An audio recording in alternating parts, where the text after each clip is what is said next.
नमस्कार विद्यार्थी मित्रों, मैं पीएन पटेल कक्षा 12th इकोनॉमिक्स का फर्स्ट चैप्टर का नया क्वेश्चन लेकर आपके सामने आ रहा हूँ और वो है क्वेश्चन 5 नंबर का है। बोर्ड में ये 5 नंबर में पूछा जाता है। तो अपने क्वेश्चन की शुरुआत करते बेटा कि क्वेश्चन ये है, अर्थशास्त्र के अध्ययन में टेक्नोलॉजी का उपयोग समझाइए। क्वेश्चन क्या है? अर्थशास्त्र के अध्ययन में टेक्नोलॉजी का उपयोग समझाइए। अर्थशास्त्र जीवन जीने की कला और विज्ञान से संबंधित शास्त्र है। 11th में पढ़ चुके हैं। अर्थशास्त्र को कला भी कहा जाता है और विज्ञान भी कहा जाता है। विज्ञान इसलिए क्योंकि इसमें सिद्धांत है और कला क्या है कि उसमें ज्ञान है, इसलिए अर्थशास्त्र को कला और विज्ञान दोनों कहा जाता है। मानव का जो जीवन है वो प्रत्येक समय बदलता रहता है, फिक्स नहीं होता है। हमेशा कुछ न कुछ परिवर्तन आते रहते हैं। जैसे कभी ऑनलाइन शिक्षा के बारे में अपने सोचा भी नहीं था और देखिए ऑफलाइन बंद हो गया, ऑनलाइन चालू हो गया। तो ऐसे परिवर्तन आते रहते हैं। परिणाम स्वरूप सामान्य प्रजा को और विशेषज्ञों को, विशेषज्ञ यानी निष्णात जो स्पेशलिस्ट होते हैं, उनको हमेशा नए नए परिवर्तनों की जानकारी रखना पड़ता है और उसके लिए टेक्नोलॉजी बहुत ही उपयोगी है। पहले जैसे अपने लाइट बिल भरते थे या टैक्स बिल भरते थे या और कोई बिल भरते थे तो अपने को मोबाइल नहीं था, नेट की सुविधाएं नहीं होती थी, तो उसका उपयोग नहीं करते थे। और आज के समय में आप देखिए कि तमाम टेक्नोलॉजी का, कॉलेज में फॉर्म भी भरना हो तो भी ऑनलाइन भरना होता है। तमाम चीज़ें यानी बदल गया है। कहने का मतलब ये है कि भाई समय के साथ टेक्नोलॉजी बदलती है और ये जब टेक्नोलॉजी बदलती है तब जो सामान्य प्रजा होती है, जो विशेषज्ञ होते हैं, उन लोगों को भी ये परिवर्तनों की जानकारी रखनी पड़ती है और उसका उपयोग करना पड़ता है। ये बात थी प्रस्तावना के तौर पे बेटा। अब मैं आपके सामने क्वेश्चन को शुरू कर रहा हूँ। अर्थशास्त्र में उपयोगी टेक्नोलॉजी, इसका फर्स्ट पॉइंट है कंप्यूटर टेक्नोलॉजी। प्रेजेंटेशन बनाने के लिए और तैयार करने के लिए अर्थशास्त्र के सिद्धांत और अटपटी संख्या के जानकारी को पावर पॉइंट प्रेजेंटेशन द्वारा सरलतापूर्वक समझ सकते हो। पावर पॉइंट प्रेजेंटेशन, आप कंप्यूटर चलाते हो, इंटरनेट चलाते हो, मोबाइल चलाते हो तो आपको मालूम ही होगा। तो प्रेजेंटेशन बनाने के लिए और तैयार करने के लिए अर्थशास्त्र के सिद्धांत और अटपटी संख्या के जानकारी को पावर पॉइंट प्रेजेंटेशन के द्वारा सरलतापूर्वक आप समझा सकते हो। जैसे मैं आपको एग्जांपल बता दूं कि जैसे 11th में अपने चैप्टर आता था अंदाज पत्र। अगर आपको अंदाज पत्र ऑफलाइन में समझाना हो, क्लास के अंदर समझाना हो तो सरल है क्योंकि आप आमने सामने हैं, तो बड़ी बात नहीं है। लेकिन अगर कंप्यूटर के माध्यम से आपको समझाना हो तो यहाँ पर आपको क्या करना पड़ेगा? अंदाज पत्र को समझाने के लिए 3 स्लाइड बनाकर समझा सकते हैं। जैसे कि एक स्लाइड में अंदाज पत्र का अर्थ और खाते, 11th का याद कर लो दिमाग में, जो अंदाज पत्र में आते थे खाते, अंदाज पत्र वाले इकोनॉमिक्स के चैप्टर में लास्ट में।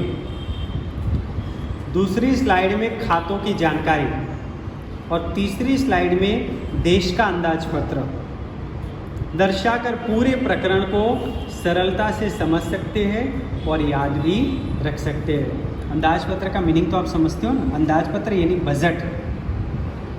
बजट का मतलब होता है कि वर्ष दरमियान कितनी आय होगी और कितना व्यय होगा, उससे संबंधित अनुमानित अंकों को दर्शाने वाले पत्रक को अंदाज पत्र कहते हैं, यानी बजट कहते हैं। अपने देश में भी हर साल बजट तैयार होता है। मार्च के एंडिंग में ये बजट कंप्लीट हो जाता है। उसको पेपर में बताया जाता है, अगर आप पेपर पढ़ते हो न्यूज़ पेपर, तो कि कौन कौन सी वस्तुओं के भाव बढ़ेंगे, कौन कौन से वस्तुओं के भाव घटेंगे, सरकार कहाँ कौन से क्षेत्रों में इन्वेस्टमेंट बढ़ाएगी, कौन से क्षेत्रों में इन्वेस्टमेंट घटाएगी। ये तमाम अनुमानित आंकड़े अंदाजपत्र में होते हैं और 1 अप्रैल से वो लागू हो जाता है। तो यहाँ पर पहला पॉइंट ये है कि भाई पावर पॉइंट प्रेजेंटेशन के द्वारा और शास्त्र की जो अटपटी बातें हैं, जो कठिन सिद्धांत है, उनको आप सरलता से समझा सकते हैं। उदाहरण के तौर पे अगर अंदाज पत्र को समझाना हो तो पावर पॉइंट प्रेजेंटेशन में इसकी 3 स्लाइडें आप तैयार करो। पहली स्लाइड में उसका अर्थ और खाते बनाओ, दूसरी जो स्लाइड है वो स्लाइड में खाते में क्या क्या जानकारी दर्शाई जाएगी वो बताओ, और तीसरी जो स्लाइड है उसमें क्या बताएंगे, अपने देश का अंदाज पत्र बनाओ। तो समझाने वाले का काम भी सरल हो जाएगा और समझने वाले का काम भी सरल हो जाएगा। आगे समझ में। अब सेकंड बी है एक्सेल वर्कशीट।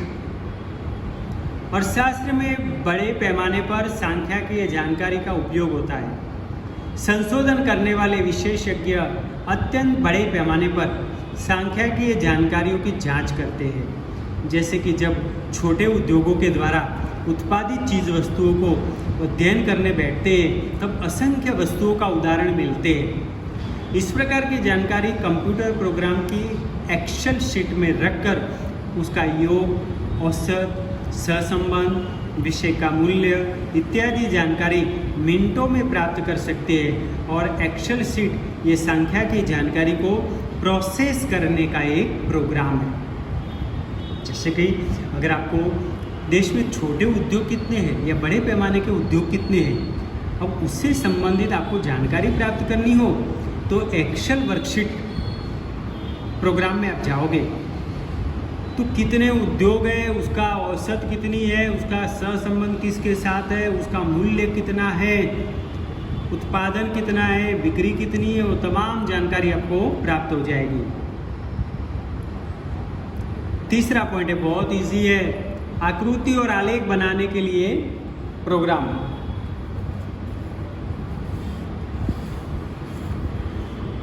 कंप्यूटर टेक्नोलॉजी और उनके प्रोग्राम को उसके द्वारा सरलता से आलेख और आकृति बना सकते हैं। वर्ड फाइल में मांग रेखा और पूर्ति रेखा जैसी आकृति को सरलता से बना सकते हैं। एक्सेल शीट द्वारा आलेख और आकृति को योग्य माप के अनुपात में बना सकते हैं, परंतु इसके लिए हमें किस प्रकार की आकृति चाहिए और उसके लिए कौन सा फॉर्मूला उपयोगी है उसकी जानकारी होना बहुत ही ज़रूरी है। देखो, सामान्य रूप से आपको मालूम है कि आप कंप्यूटर पे आकृति बना सकते हो एक्सेल वर्कशीट में जाकर। वर्ड फाइल में भी आप मांग रेखा और पूर्ति रेखा जैसी आकृति सरलता से बना सकते हो। एक्सेल शीट के द्वारा आप आलेख और आकृति परफेक्ट माप की आप बना सकते हो। आपको जितना माप चाहिए उतनी आप बना सकते हो। लेकिन एक बात यह है कि भाई नेट कंप्यूटर है या मोबाइल है, वो आपको कौन सी आकृति बनानी है वो उसको पता नहीं, वो आपको पता होना चाहिए। और वो आकृति बनाने की फॉर्मूला क्या है उसकी जानकारी भी होनी चाहिए। जैसे कोई आकृति बनानी है तो कितने माप की बनानी है वो तो आपको डिसाइड करना है, कौन सी बनानी है वो आपको डिसाइड करनी है। वो आकृति बनाने की फॉर्मूला क्या है वो भी आपको पता होना ज़रूरी है। तो सेकंड पॉइंट है कि कंप्यूटर टेक्नोलॉजी के प्रोग्राम के द्वारा हम सरलता से आकृति बना सकते हैं। वर्ड फाइल के द्वारा मांग और पूर्ति की आकृतियों को हम इसी तरीके से बना सकते हैं। और दूसरी बात यह है कि हम एक्सेल शीट के द्वारा अगर आकृति और आलेख बनाते हैं तो एकदम परफेक्ट माप से अगर आपको बनानी हो तो बना सकते हैं। लेकिन उसके लिए आपको कौन सी आकृति आलेख बनाना है, उसकी फॉर्मूला क्या है, उसकी जानकारी होना बहुत ही ज़रूरी है। डी नेक्स्ट पॉइंट है अपना, अध्ययन सामग्री सुरक्षित रखने के लिए।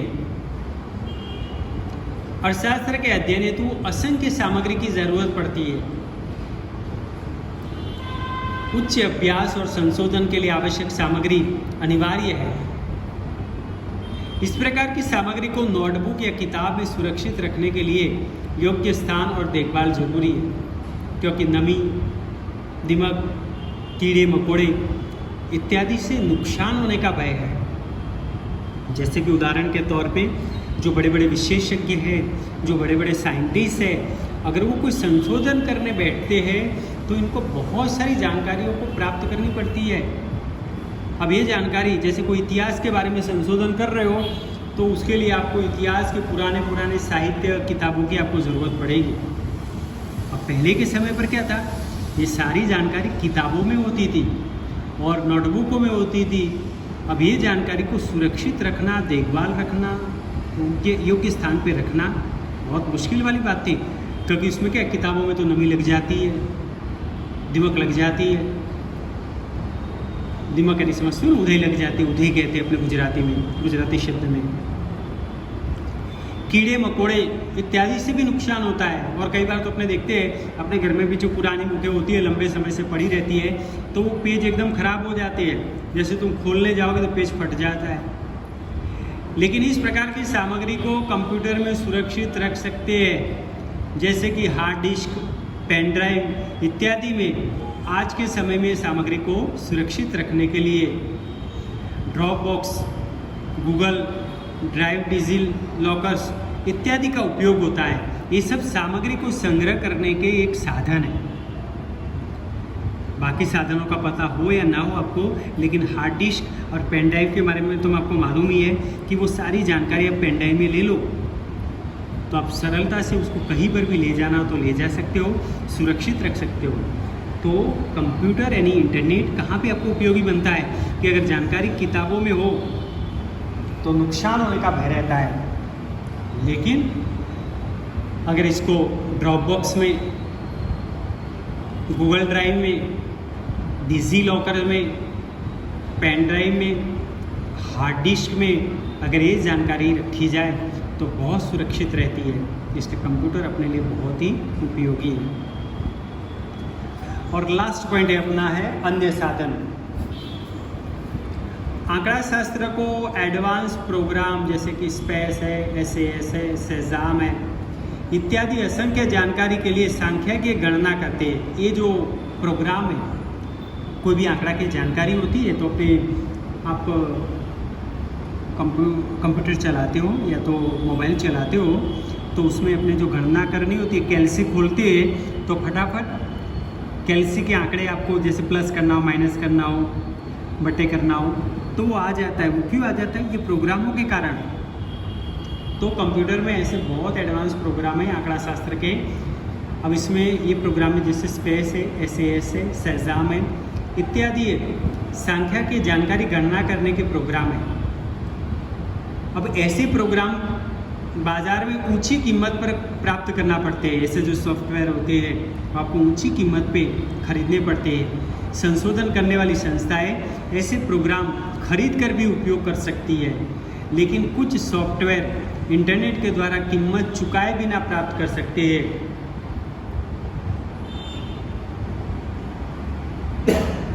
जिससे अपने स्पेस इत्यादि ये जो ऐसे प्रोग्राम हैं कि आपको फ्री में मिल जाते हैं। जैसे आपको मालूम होगा कि मोबाइल में जैसे कि कोई नया पिक्चर आता है तो आपको डाउनलोड करना पड़ता है, लेकिन कुछ पिक्चरें ऐसी होती है कि आपको डाउनलोड करने की ज़रूरत नहीं होती, आपको फ्री में मिल जाती है। कुछ चीज़ें ऐसी होती है कि अगर आपको स्पेशल नेट से प्राप्त करनी है तो उसका चार्ज कटता है, लेकिन कुछ चीज़ें ऐसी होती है आपको नेट पर से फ्री में प्राप्त हो जाती है। तो ऐसे बहुत सारे गणना करने के, जैसे सामान्य गणना करने के जो प्रोग्राम होते हैं वो तो अपने को नेट पर फ्री में मिल जाते हैं, पर बड़े बड़े जो संशोधन करने वाले लोग हैं उनको तो बहुत विशेष आंकड़ा की जानकारी की ज़रूरत होती है। तो इनके लिए एक साथ करोड़ों में लाखों के आंकड़ों की गणना करनी हो तो ऐसे समय पर ये सॉफ्टवेयर खरीदने पड़ते हैं। संशोधन करने वाली संस्थाएं तो ऐसे सॉफ्टवेयर खरीदती है, लेकिन छोटे मोटे गणना करने के जो सॉफ्टवेयर होते हैं वो आपको नेट पे फ्री में मिल जाते हैं। तो यहाँ पे अपना 5 नंबर का क्वेश्चन सरल था और पूरा हो गया। क्वेश्चन अपना ये था, अर्थशास्त्र के अध्ययन में कंप्यूटर टेक्नोलॉजी का उपयोग समझाइए अथवा इंटरनेट टेक्नोलॉजी का उपयोग समझाइए। तो पहला पॉइंट था अपना computer technology. Power point presentation वाली बात मैंने बताई कि भाई पावर पॉइंट प्रेजेंटेशन के द्वारा हम सरलता से समझा सकते हैं। एक्सेल वर्कशीट में हम कोई भी गणना करना हो तो बहुत इजी तरीके से एकदम परफेक्ट गणना कर सकते हैं। आकृति आलेख बनाने के लिए एक्सेल शीट के द्वारा हम परफेक्ट मार्क के आलेख और आकृति बना सकते हैं। अध्ययन सामग्री को सुरक्षित रखने के लिए भी आलेख और आकृति बहुत ही उपयोगी है। जैसे अगर आप उसे पेन ड्राइव में, हार्ड डिस्क पे ले लो तो लंबे समय तक आप उसको रख सकते हो। अन्य साधन सामग्री जैसे कि अगर आंकड़ा के जानकारी के विशेष प्रोग्राम होते हैं, वो प्रोग्राम भी आपको नहीं बहुत ईजी तरीके से मिल जाते हैं।